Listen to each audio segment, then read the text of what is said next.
Hello friends, and today in this video we will be discussing about Niels Bohr's atomic model. So before starting, if you are new to my channel, do support me by liking this video and subscribing my channel. I am Vishisht Mahajan. You are watching Easy Learning with Vishisht. So let's start.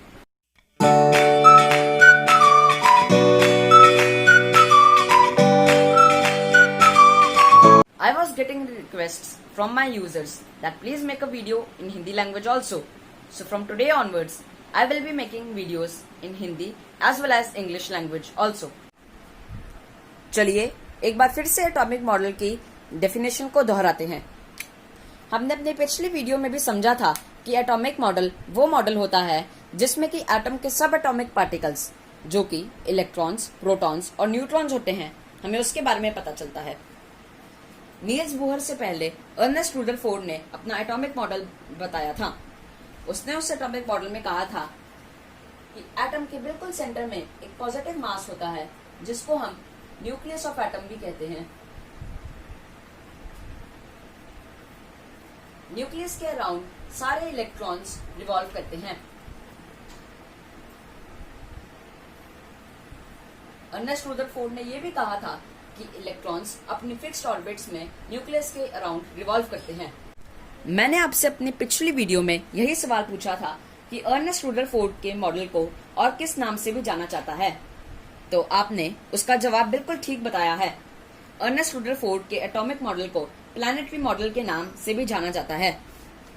वो इसीलिए क्योंकि Ernest Rutherford ने बताया था कि nucleus के around सारे electrons अपने फिक्स्ड ऑर्बिट्स में रिवॉल्व करते हैं या घूमते हैं।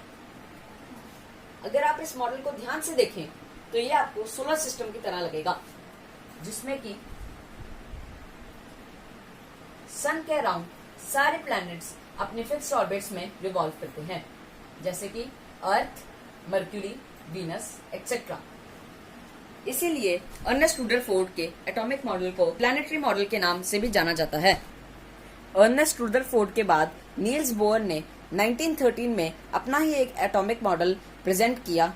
उसके एटॉमिक मॉडल के ये पोस्टुलेट्स थे कि सेंटर में न्यूक्लियस होता है जिसके अंदर प्रोटॉन्स,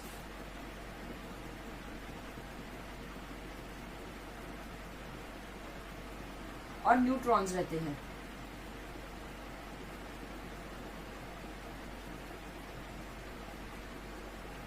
उसका दूसरा पोस्टुलेट था कि एटम 4 तरह की शेल्स में डिवाइडेड है, जिसको हम के शेल,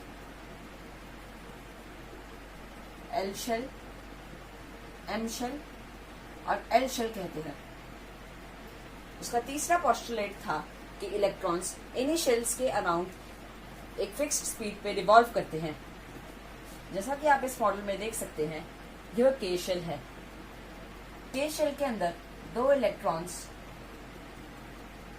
न्यूक्लियस के अराउंड रिवॉल्व करते हैं। इसके अलावा किसी भी एटम के नंबर ऑफ इलेक्ट्रॉन्स ढूंढने के लिए एक फॉर्मूला भी बनाया गया, जो है 2n², जिसमें कि n the number of shell है।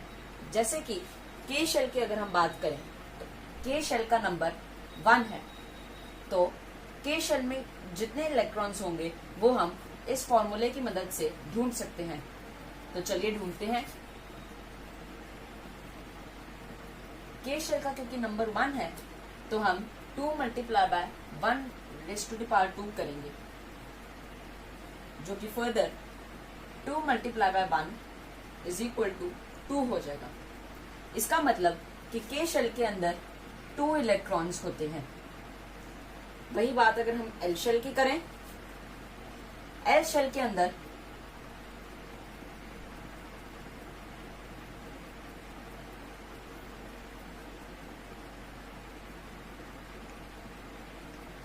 आठ इलेक्ट्रॉन्स आ सकते हैं। ऐसे ही एम शेल के अंदर 18 इलेक्ट्रॉन्स और एन शेल के अंदर 32 इलेक्ट्रॉन्स आ सकते हैं। तो चलिए एक बार जल्दी से देख लेते हैं कि हमने आज की इस वीडियो में क्या क्या सीखा है। आज की इस वीडियो में हमने सीखा कि रुदरफोर्ड के एटॉमिक मॉडल को प्लैनेटरी मॉडल के नाम से भी जाना जाता है। दूसरा, 1913 में नील्स बोहर ने अपना एटॉमिक मॉडल दिया था। तीसरा, नील्स बोहर के एटॉमिक मॉडल में 4 शेल्स होते हैं जिन्हें कि K shell, L shell, M shell और एन शेल के नाम से जाना जाता है। और चौथा, नील्स बोहर के एटॉमिक मॉडल में इलेक्ट्रॉन्स ढूंढने के लिए एक फॉर्मूला बनाया गया है जो है 2n²।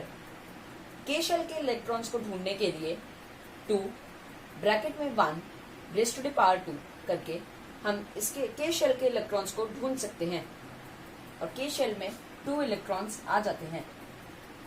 ऐसे ही हम एम शेल, एल शेल और एन शेल के इलेक्ट्रॉन्स भी ढूंढ सकते हैं। मुझे उम्मीद है कि आज की आपको हमारी वीडियो अच्छी लगी होगी और अच्छी तरह से समझ आ गई होगी। धन्यवाद।